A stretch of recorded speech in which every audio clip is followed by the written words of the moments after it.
안녕하십니까? 네, 안녕하세요. 예. 한성준입니다. 예. 어제부터 본격적인 선거운동 시작됐고요. 시민들 직접 만나보셨나요? 네, 만나뵈었습니다. 예. 분위기는 좀 어떠든가요?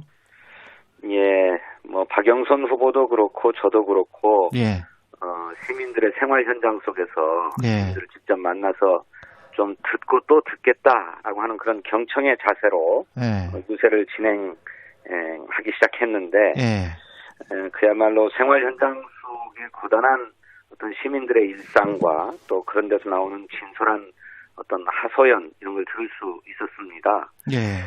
그런데 뜻밖에도 시민들께서 좀 반갑게 또 따뜻하게 맞아주셨습니다. 뜻밖에도? 예, 잘 아시는 것처럼 예.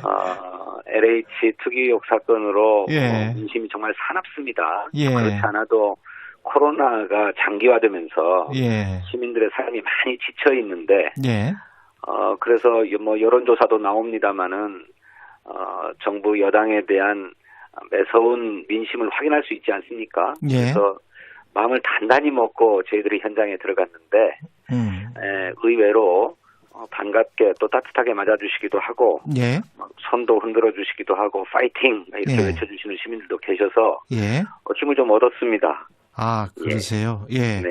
근데 첫 선거운동을 하면서 이제 편의점 야간 아르바이트를 이제 박영선 후보가 하셨던 것 같은데. 네네. 하면서 이제 이렇게 쭉 취지는 아마 이제 무인 슈퍼를 하면서 야간에 그거를 무인 편의점을 하면 알바생도 좋고 편의점주도 좋고 이런 뜻으로 이제 말씀하신 것 같은데 그게 국민의힘은 그러면 알바생들 그 야간에는 자르란 말이냐 이러면서 말문이 막힌다 이렇게 비판을 했단 말이죠.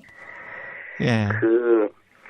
4차 산업혁명 시대를 전혀 이해하지 못하는 발상입니다. 예.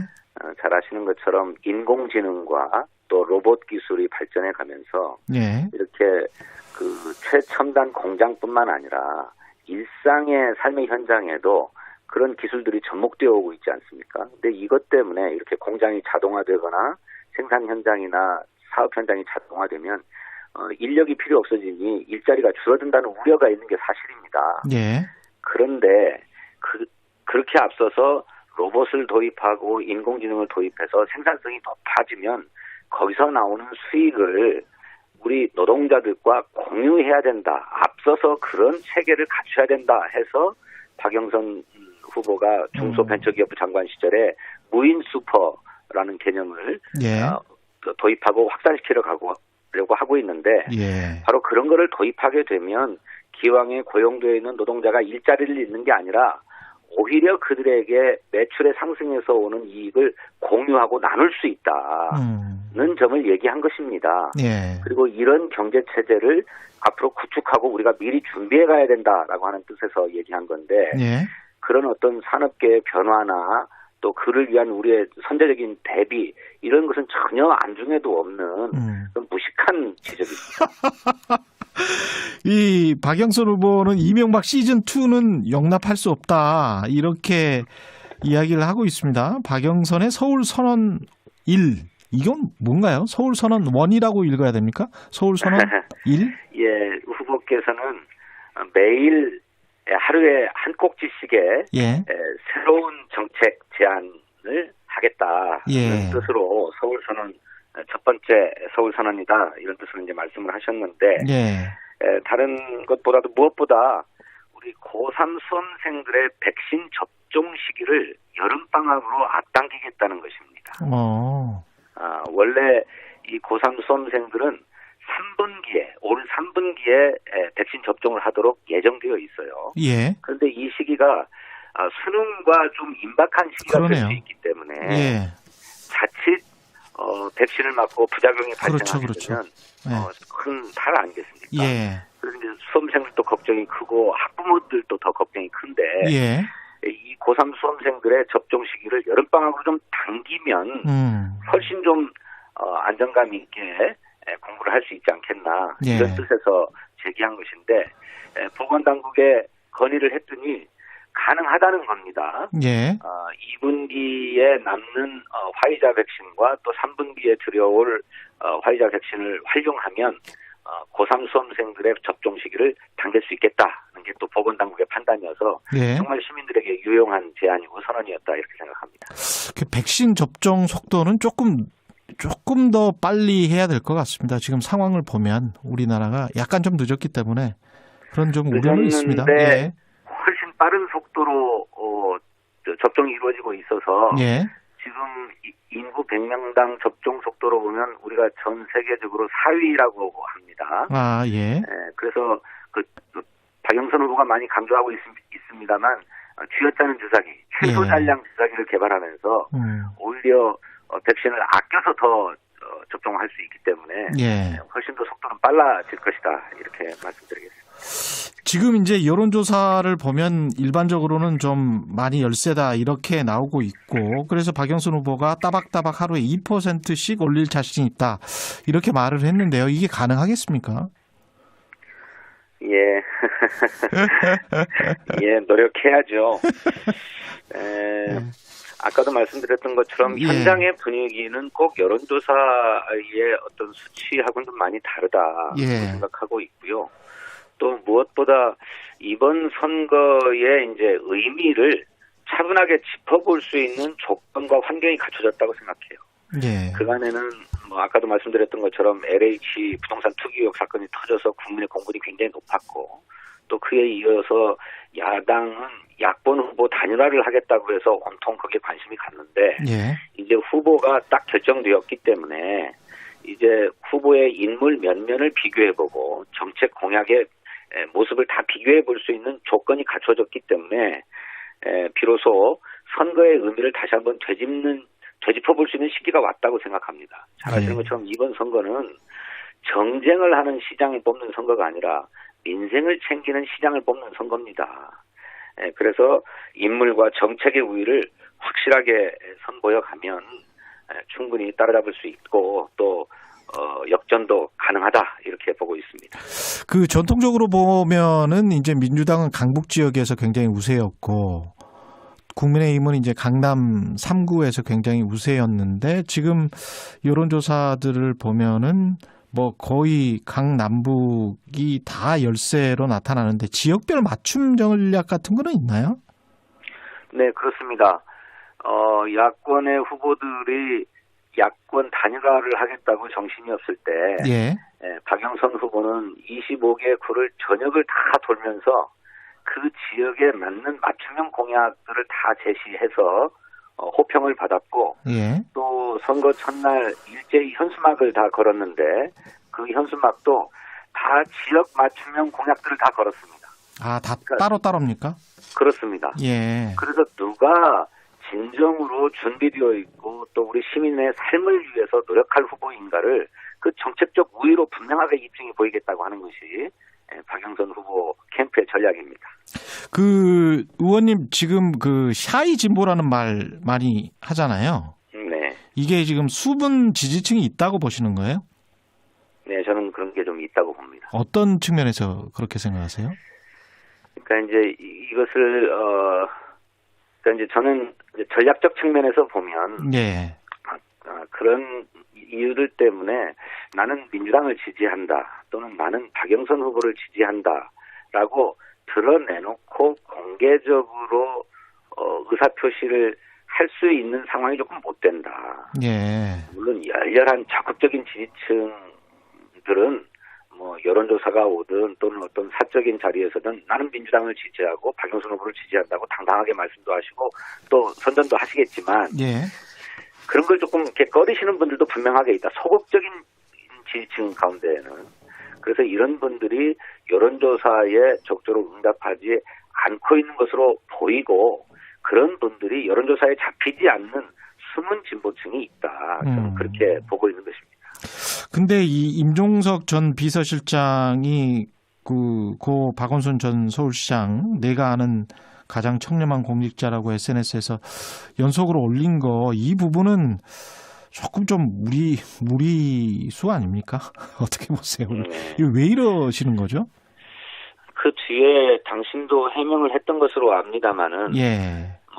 박원순 시장이 아무 잘못이 없다거나 이런 얘기는 전혀 아니고 예. 박원순 시장도 잘못이 있었고 또 특히 서울시 여성 직원에 대한 문제는 잘못이 있음을 인정합니다. 그렇지만 그렇다고 해서 박원순 시장이 가지고 있는 공들까지 전부 다 부정되어야 하느냐 하는 뜻으로 말씀하신 거라고 생각하는데 예. 시기적으로나 무엇으로나 좀 적절하진 않았다고 생각합니다. 그렇군요.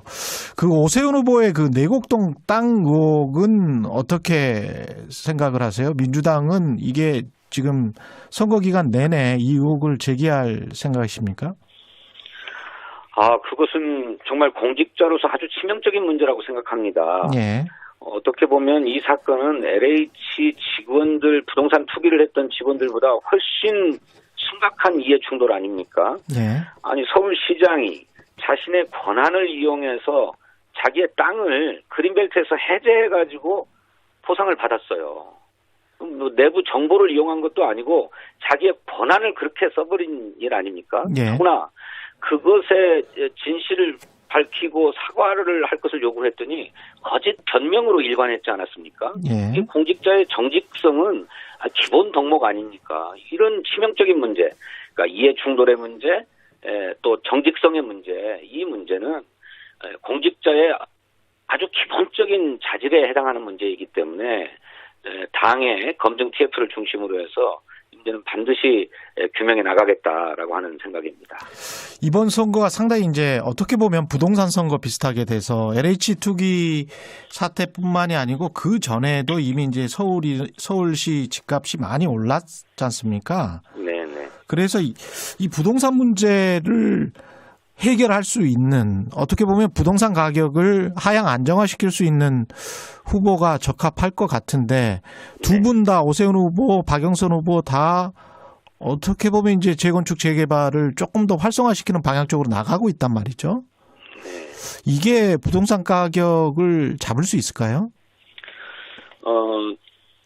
중대한 차이가 있습니다. 예.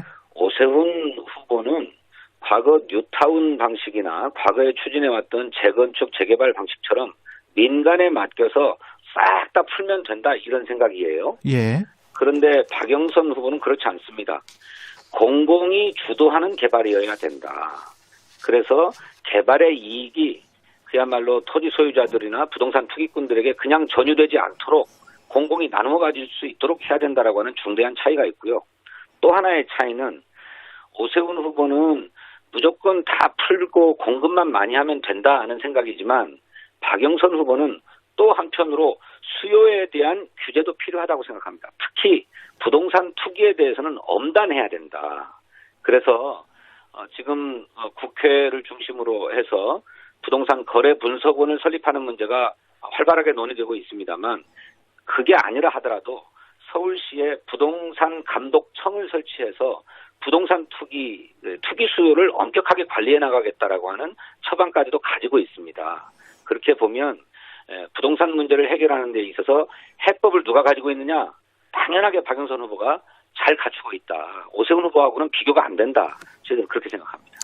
그 TBS 라디오 예산 지원 중단 가능성을 오세훈 후보가 언급을 했는데요. 네. 이게 아마 이제 김어준의 뉴스공장이 지나치게 편파적이다. 네. 당선이 되면은 개선책 마련과 지원 중단을 검토하겠다 이런 이야기인 것 같은데 이 발언에 관해서는 어떻게 생각하세요? 독재자가 아니면 할 수 없는 얘기라고 생각합니다. 비판적인 언론에 대해서 해명하고 또 어떤 언론의 중립성을 잘 지켜달라고 주장할 수는 있을 거예요. 그쪽 편에서는. 그렇지만 그거를 넘어가서 언론의 밧줄을 끊어버리겠다고 얘기하고 있지 않습니까? 이거는 비판의 목소리를 들으려 하지 않는 데서 더 나아가가지고 아예 말살해버리겠다는 발상이니까 어떻게 서울시장 후보의 입에서 민주주의자를 자처한다면 이런 발언을 할 수 있는가 그렇게 생각합니다. 그리고 또 현실적으로 가능하지도 않습니다. 제가 알아보니까 예산을 끊으려면 서울시 의회에서 조례를 개정해야 한다고 하는데 서울시 의회의 의석 분포가 민주당 시의원이 압도적인 다수를 차지하고 있지 않습니까? 예. 불가능한 협박을 하고 있는 것이다 이렇게 생각합니다. 그런데도 불구하고 지금 아직까지는 정권 심판론이 국정안전론보다는 앞서고 있는 거죠. 지금 네, 어떻게 그 점을, 민심의 향배는 그렇게 지금 보고 계시는 거죠. 그렇습니다. 그걸 어떻게 어떻게 돌파를 하겠습니까? 해야 될까요? 민주당 입장에선? 무엇보다도 민주당이 겸허해야 됩니다. 예. 일을 왜 그렇게밖에 못하는가라고 하는 국민의 질타 아니겠습니까? 예. 또 더 책임 있게 낡고 부패한 과거하고 확실하게 단절해라라고 하는 정말 매서운 질책이라고 생각합니다. 저희들은 이런 국민의 뜻 또 시민의 뜻을 정말로 겸허한 자세로 받들고 더 책임 있게 더 과감하게 낡고 부패한 과거와 단절하고 미래로 나아가야 되겠다. 이렇게 다짐하고 있습니다. 예. 오늘 말씀 감사하고요. 더불어민주당 진성준 의원이었습니다. 고맙습니다. 네, 감사합니다.